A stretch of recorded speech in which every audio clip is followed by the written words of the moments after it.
एक व्यक्ति जो बचपन से ही जिन और भूत प्रेतों की कहानी सुना करता था और हमेशा सोचा करता था कि काश जिन उसके भी वश में हो जाएं, वो जैसा चाहे वैसा उनसे करवाए।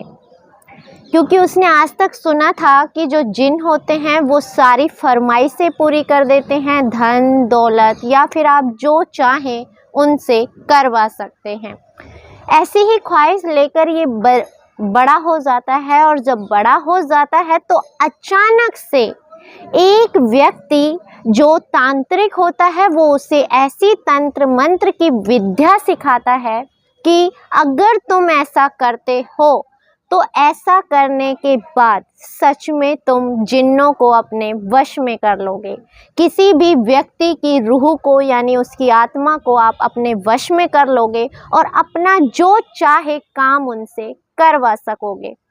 चाहे धन दौलत की बात हो या कोई और काम हो, हर एक कार्य वो जिन और वो आत्माएं तुम्हारे कहने से करेंगी। और जब उसे ये रास्ता मालूम होता है तो उसकी खुशी का ठिकाना नहीं होता कि बचपन से जिस ख्वाहिश में वो जी रहा था वो इतनी आसान है और इतनी आसानी से वो जिन्नों को अपने वश में कर सकता है, तो ऐसा मौका वो छोड़ना नहीं चाहता था और फिर कुछ ऐसा ही करता है। लेकिन उसके करने के बाद जो अंजाम होता है वो अंजाम वाकई में रूह कपा देने वाला था।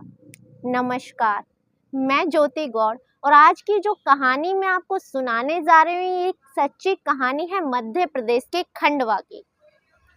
दरअसल यहाँ पर 21 सितंबर 2025 को सुबह सुबह कुछ लोग जिनकी घर में ही बुआ की मृत्यु अभी हुई थी उसके लिए दुआ फातिहा पढ़ने के लिए कब्रिस्तान में जाते हैं। कब्रिस्तान में जाकर उसके लिए दुआएं मांगी जाती हैं, फातिहा पढ़ा जाता है। ऐसा ही कुछ उनकी रस्मों रिवाजों के अनुसार होता है। तो खंडवा के बड़े कब्रिस्तान में ये लोग पहुंच जाते हैं और जैसे ही ये लोग पहुंचते हैं तो वहां का मंजर देखकर इनके पैरों तले मानो जमीन खिसक जाती है।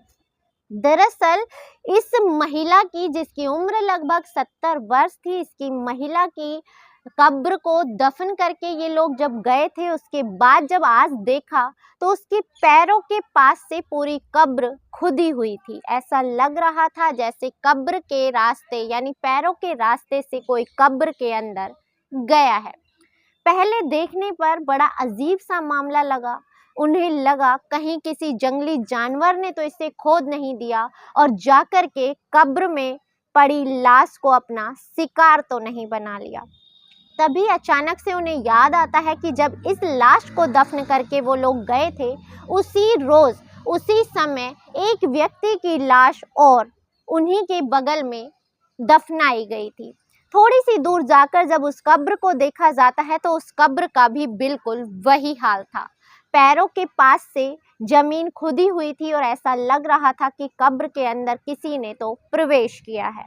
ये सब देखकर वो लोग बौखला जाते हैं। वहाँ के काजी साहब को बुलाया जाता है, उनसे इसकी बात की शिकायत की जाती है। पुलिस प्रशासन को बुलाया जाता है। कब्रिस्तान के जो प्रतिनिधि होते हैं उन लोगों से भी इस बारे में बातचीत की जाती है। अब ये लोग बहुत ज़्यादा परेशान हो जाते हैं कि आखिर ऐसा हो क्यों रहा है।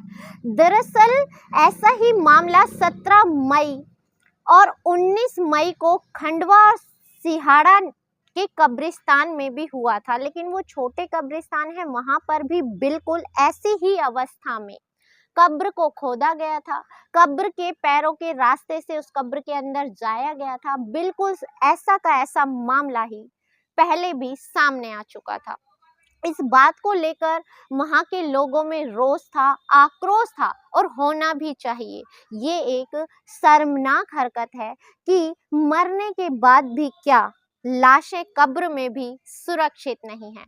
क्या महिलाएं मरने के बाद भी सुरक्षित नहीं हैं? ये एक बहुत बड़ा सवाल था। इसके बाद जब लोगों में आक्रोश बढ़ता है तो पुलिस प्रशासन बोलता है कि क्यों ना आप कब्र के पास किसी को निगरानी के लिए रख दें। लेकिन मानना ये था कि कब्र की निगरानी करने के लिए हर एक व्यक्ति नहीं रह सकता, हर एक व्यक्ति को डर लगता है। और कब तक निगरानी रखी जाएगी?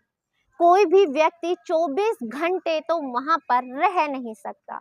इसके लिए एक नया सुझाव दिया जाता है कि क्यों ना कब्रिस्तान में सीसीटीवी कैमरे लगवा दिए जाएं। काजी साहब के कहने के बाद कब्रिस्तान के अंदर सीसीटीवी कैमरे लगवा दिए जाते हैं। जगह जगह खुफिया सीसीटीवी कैमरों को लगा दिया गया। इसके बाद जब 21 सितंबर को ये घटना घटित हुई तो उन लोगों का कहना था, मौलवी साहब, काजी साहब और कब्रिस्तान के जो प्रतिनिधि थे और पुलिस टीम थी, उनका कहना था कि क्यों ना सीसीटीवी फुटेज को खंगाला जाए।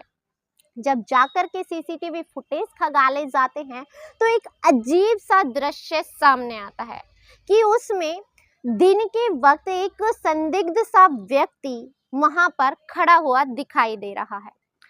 उसको देखकर कोई शक नहीं होता, लेकिन जब रात का सीन देखा जाता है तो रात में एक व्यक्ति बिल्कुल नग्न अवस्था में, यानी उसके तन पर एक भी कपड़ा नहीं है, बिल्कुल नग्न अवस्था में एक पुरुष उस कब्रिस्तान के अंदर प्रवेश करता है।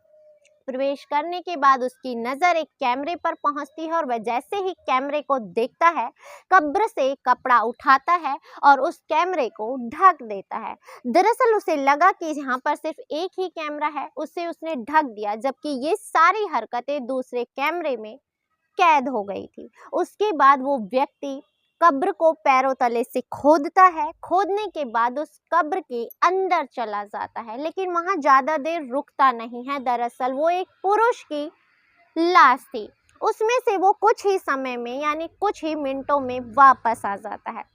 इसके बाद ये जो 70 वर्षीय बुजुर्ग महिला है, इसके पैरों तले से जमीन को खोदना शुरू करता है, मिट्टी हटाता है और उसके पैरों के जगह से कब्र के अंदर चला जाता है। और बहुत देर बाद, समय बहुत ज्यादा बीत जाता है, उसके बाद वो वापस आता है और उसके हाथ में भी कुछ सामान होता है और आकर के वो आराम से बाहर चला जाता है। अब उसके चेहरे को कैप्चर किया जाता है, चेहरे को पहचानने की कोशिश की जाती है, हर एक जगह उसके फोटो भेज दिए जाते हैं। तभी एक थाना प्रभारी का फोन आता है। उसकी शिनाख्त बताते हुए वो बताते हैं कि इस व्यक्ति का नाम अयूब खान है, पिता इस्माइल खान है और उम्र 50 वर्ष है। दरअसल ये एक साधारण व्यक्ति नहीं है, इसके ऊपर पहले से ही चोरी डकैती जैसे मामले तो बहुत सारे लगे ही हुए हैं, यहाँ तक कि इसके ऊपर कत्ल के भी इल्जाम हैं।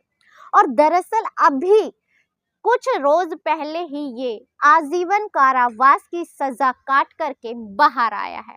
जब इसके बारे में पता किया जाता है तो पता चलता है कि 2009 में इसने अपनी पहली पत्नी को जला करके मार दिया था।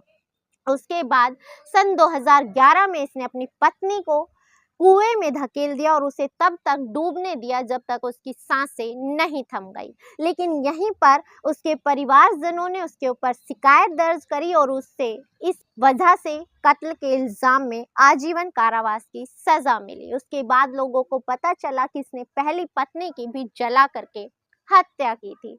अब ये जेल में था ही कि जेल में रहते वक्त एक तांत्रिक से इसकी मुलाकात होती है और वो तांत्रिक इसे बताता है कि अगर कब्र को खोदकर कब्र के अंदर जाकर उन मुर्दों के साथ कुछ गंदी हरकतें की जाए, यानी उनके साथ संबंध बनाए जाए, खास तौर से महिलाओं के साथ, तो उनकी जो रूह होती है वो आपके वश में हो जाती है और आप उनसे जो चाहे कार्य करवा सकते हैं। एक तरह से जैसे जिन्नात आपका सारा कहना मानते हैं, ऐसे ही वो रूह आपके वश में हो जाती है।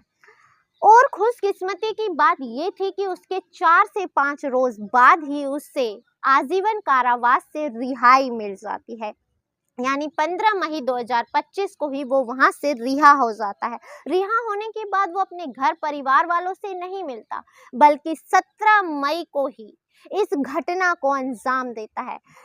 सिहाड़ा के कब्रिस्तान में जाकर के वो वहां पर भी कब्र को खोदता है, उसके अंदर जाता है और यही प्रक्रिया दोहराता है और बाहर आ जाता है। जब ये मामला सुर्खियां पकड़ने लगता है तो सीसीटीवी फुटेज के माध्यम से ये व्यक्ति पकड़ा जाता है और जब इससे कड़ाई से पूछताछ की जाती है तो ये अपना सारा जुर्म कबूल कर लेता है।